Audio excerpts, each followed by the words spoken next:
I love this, man. It was just a great audition. You know, we did a lot of class act over here too, man. Look at this. This is New York Street. Bobby, you're right. Your mother is beautiful. Out. Hey! Whoa, whoa, whoa. Hey, my brother, can I help you? Yeah, man, this is where the party at?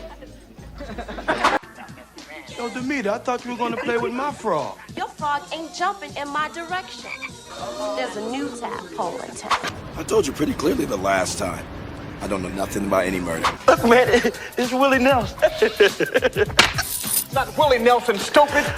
Colonel Sanders. So it's time for your brother to get to work, man. He's still on my grind, man. I ain't going nowhere. Dita, I thought you were gonna play with my frog. One line, one moment, and suddenly Lamont Johnson became the most unexpectedly hilarious thug in movie history. If you know, you know. But here's the thing.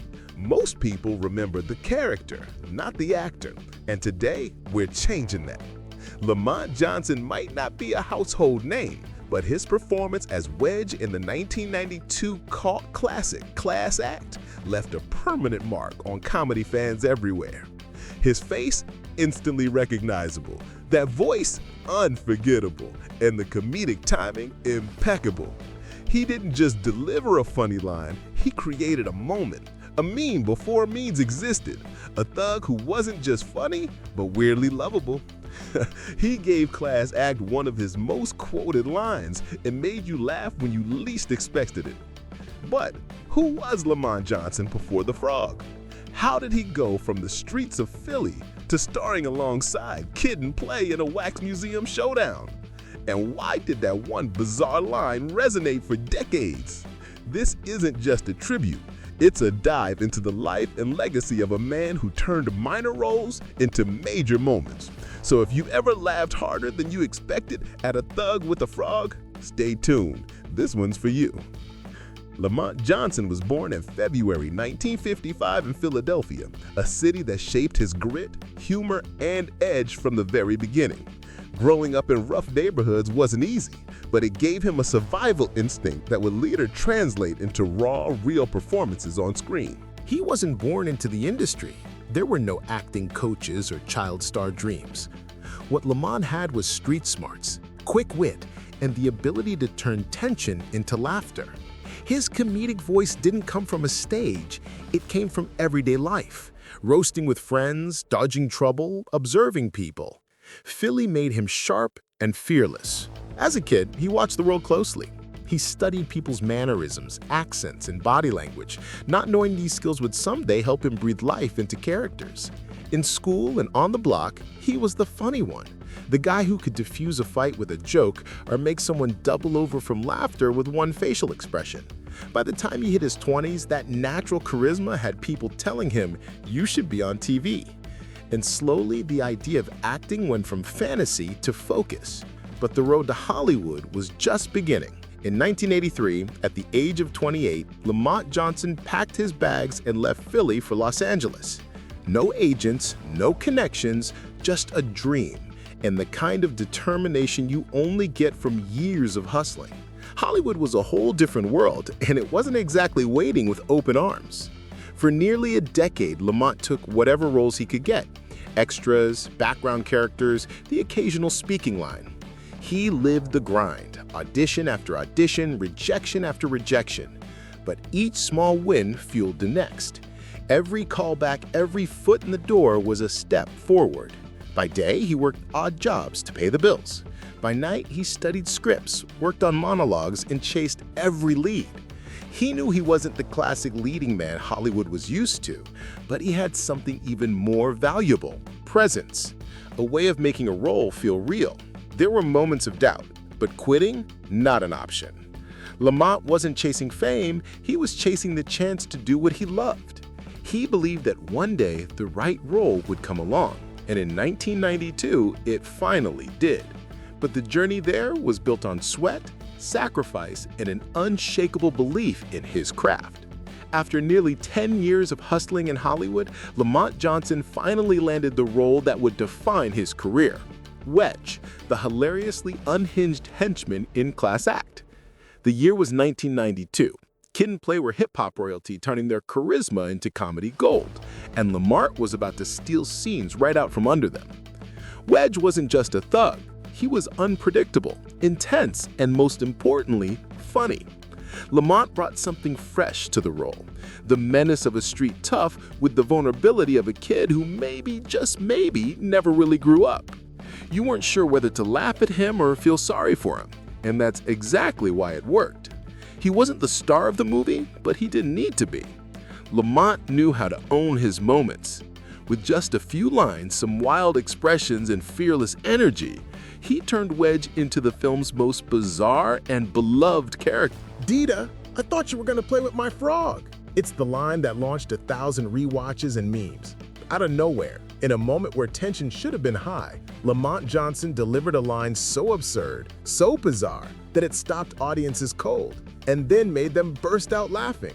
It was an unexpected genius. The delivery was innocent and whiny, completely flipping the mood of the scene. Suddenly, this towering enforcer became a childlike figure begging for attention. It turned Wedge from scary to ridiculous, and in doing so, made him unforgettable. What made it work wasn't just the line itself, it was Lamont's face, his tone, his timing. You could feel that he meant it. It wasn't just a punchline, it was a moment of raw, ridiculous humanity. Like he really wanted someone to play with that frog. People still quote it today. It's become a meme, a nostalgic reference, a perfect example of a throwaway line that became iconic. Fans upload the clip. Twitter/X repost it every few months. TikToks reenact it. Reddit threads dissect it. Somehow, that one line captured the chaotic, unfiltered spirit of 90s comedy in just 10 seconds. And Lamont, he absolutely nailed it. The Wax Museum scene in Class Act is where everything goes off the rails, and Lamont Johnson shines the brightest.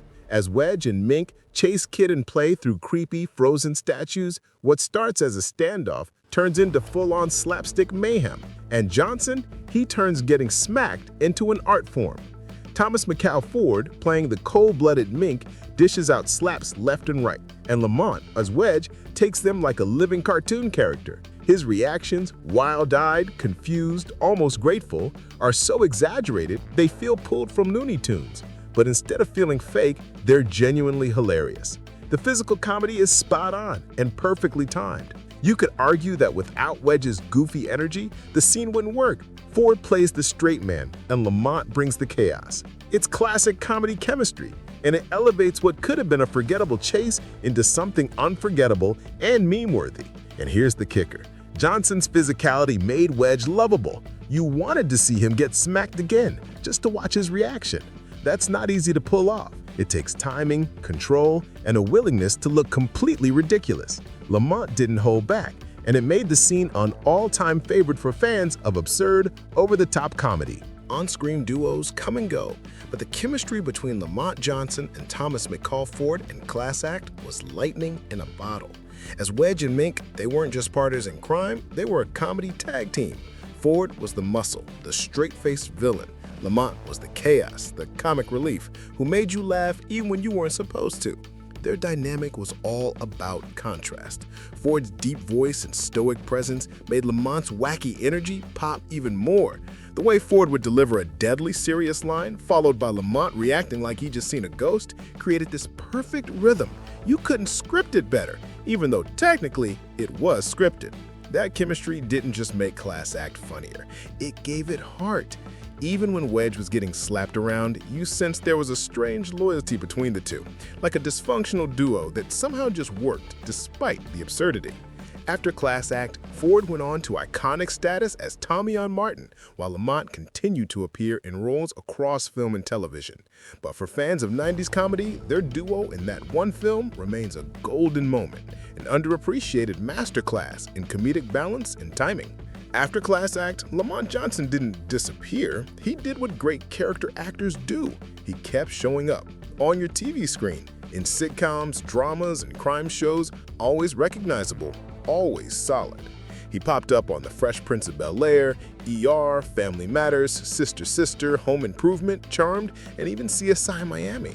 Sometimes he played a dad, sometimes a cop, Sometimes a random dude with one great line, but every time he brought that same authenticity that made Wedge unforgettable. In 2003, he appeared in All of Us, the UPN sitcom created by Will and Jada Pinkett Smith. It was a small role, but a cool full-circle moment, Philly roots connecting with Philly royalty. Johnson knew how to blend into a scene without fading into the background, a rare gift in the industry. These TV appearances weren't headline-making, but they added up. Lamont built a steady, respected career out of being reliable, funny, and completely unafraid to make a fool of himself for a laugh. Hollywood's filled with actors who come and go. Lamont stuck around. He may not have had his own show, but he became part of shows you loved. And that kind of legacy, it matters more than most people realize. While Lamont Johnson became known for his comedy chops on TV and in class act, he also quietly stacked up roles in major films. Not big parts, but memorable ones. The kind of roles where you nudge your friend and say, "Hey, isn't that the frog guy?" He had a small role in Jerry Maguire, sharing screen time with Tom Cruise and Cuba Gooding Jr. Even with limited lines, Johnson brought depth and subtle humor. He understood how to fit the tone of the scene without overpowering it, an underrated skill in ensemble casts, especially when surrounded by larger-than-life characters. In Waiting to Exhale, surrounded by legends like Whitney Houston and Angela Bassett, he played it cool. Another blink-and-you-miss-it appearance, but again, he made it count. Lamont never phoned it in. He treated every character like they mattered, even if the credits rolled before you could catch his name. These weren't breakout moments. They were reminders that Lamont Johnson could hold his own in big-budget films with A-list stars and still bring something special to the screen. He didn't need center stage to shine. He just needed the camera to roll.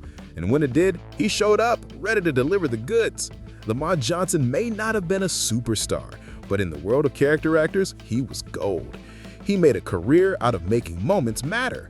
Whether it was a single line, a slapstick beat, or a few seconds of screen time, he gave everything, and people remembered. After Thomas McCall Ford passed away in 2016, fans revisited Class Act with fresh eyes.